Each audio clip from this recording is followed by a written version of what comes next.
Justicia Fiscal de ASIJ. ASIJ es la Asociación Civil por la Igualdad y la Justicia. Alejandro, Juan Pablo Barsky soy. ¿Cómo te va? Buen día. Buen día, Juan Pablo. Gracias por ese llamado. Por favor, un placer. Una de las principales definiciones de Alejandro Álvarez, que es el subsecretario de Políticas Universitarias de la Nación, habla de restricción presupuestaria, que no se puede cumplir la ley si no hay un marco claro respecto de cómo se financia cada parte del presupuesto.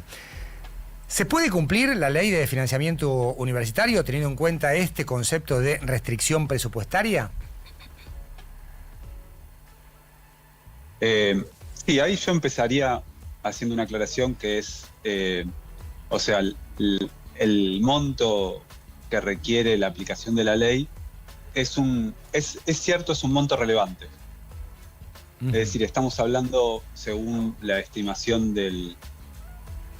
las únicas estimaciones que tenemos disponibles, que son las que hace la Oficina de Presupuesto del Congreso, calculaban más o menos 0.24 el PBI. Hoy, llevado a los precios de hoy, nosotros hicimos ese ejercicio, más o menos son 3,5 billones de pesos. Lo cual implica subir considerablemente el nivel del presupuesto universitario que hay disponible hoy, según la ley de presupuesto.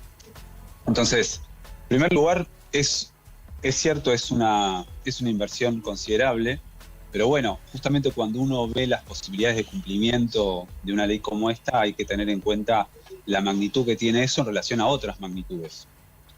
Y lo que nosotros encontramos es que el argumento respecto a la imposibilidad de cumplimiento se torna un poco débil respecto a otro tipo de sacrificios fiscales que se han venido haciendo, no hace mucho, sino en el último año, que implican magnitudes iguales o superiores.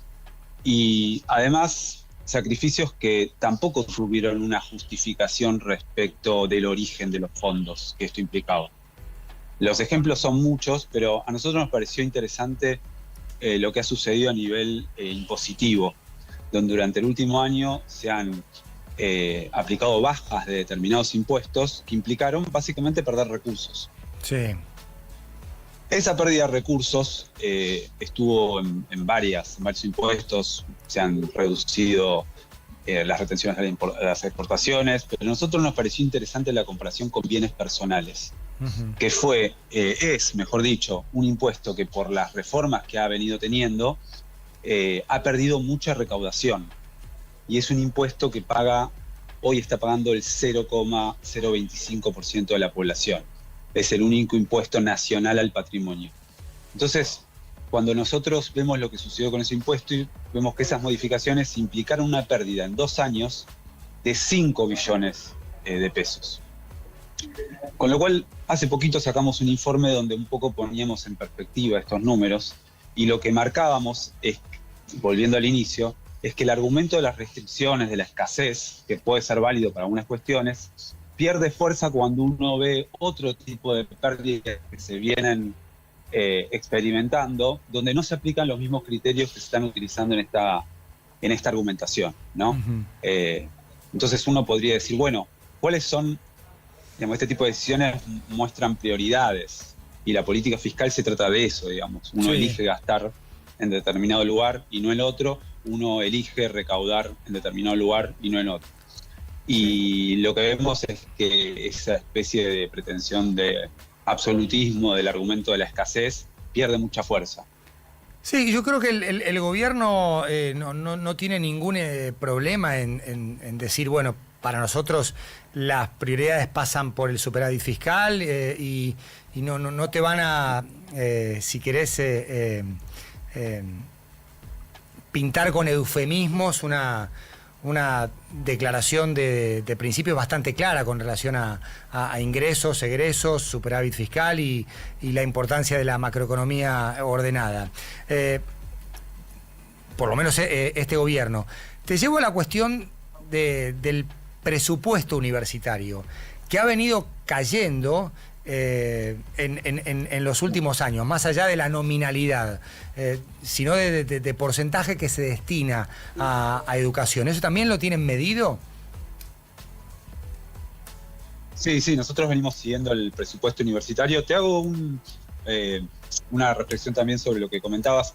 Yo creo que esta discusión respecto a lo que se menciona de la escasez y a cómo asignar recursos, no necesariamente está peleada con la idea de equilibrio fiscal. Claro. De hecho, digamos, en esto que yo te decía, uno podría decir, bueno, el equilibrio fiscal se podría haber mantenido sin bajar bienes personales y financiando la ley de educación superior, ¿no? En el cual un poco el desafío es cómo, incluso aceptando la necesidad de que exista un equilibrio fiscal, qué prioridades de gastos e ingresos se establece, porque bueno, nosotros somos una organización de derechos humanos y respecto a la política fiscal,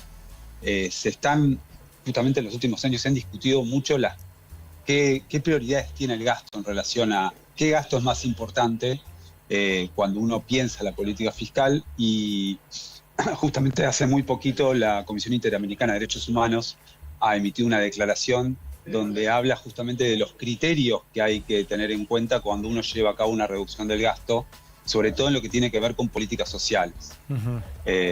Entonces el contrapunto va en ese sentido, digamos, cómo las políticas asociadas a la garantía de derechos tienen que estar privilegiadas frente a otro tipo de gastos que no están vinculados directamente con eso. Es solamente esa reflexión que quería dejar. Respecto al gasto, sí, un poco más allá de la discusión esta sobre la escasez y las posibilidades de financiamiento, lo que es indudable es que en los últimos 2 años ha habido un ajuste histórico, digamos, sobre el presupuesto educativo y en particular sobre el presupuesto en educación superior. En 2 años las universidades nacionales perdieron alrededor del 30% del presupuesto en términos reales, ¿no? Sí. Y como decías vos antes, el grueso de ese presupuesto está vinculado al pago de salarios. ¿No? Alrededor de 9 de cada 10 pesos van al pago de salarios docentes y no docentes, y ahí claramente también se ve un deterioro muy, muy fuerte. Hoy un profesor asistente con dedicación semi-exclusiva está con un salario 40% inferior al que tuvo al promedio de 2011-2017, 25% o más inferior al de hace 2 años. Alejandro, ha sido muy claro y muy amable. Sí, no, te dejo terminar, por supuesto. Sí, no, lo último para ponerlo en términos comparativos históricos es el presupuesto más bajo desde el año 2006. Uh-huh. Y si uno lo toma un presupuesto por estudiante, estamos en los niveles de la crisis del 2002. Alejandro, ha sido muy claro y muy amable. Muchas gracias. Bueno, muchas gracias por el llamado. Alejandro Gallero, doctor en Ciencias Sociales, coordinador del área de Justicia Fiscal de ASIS.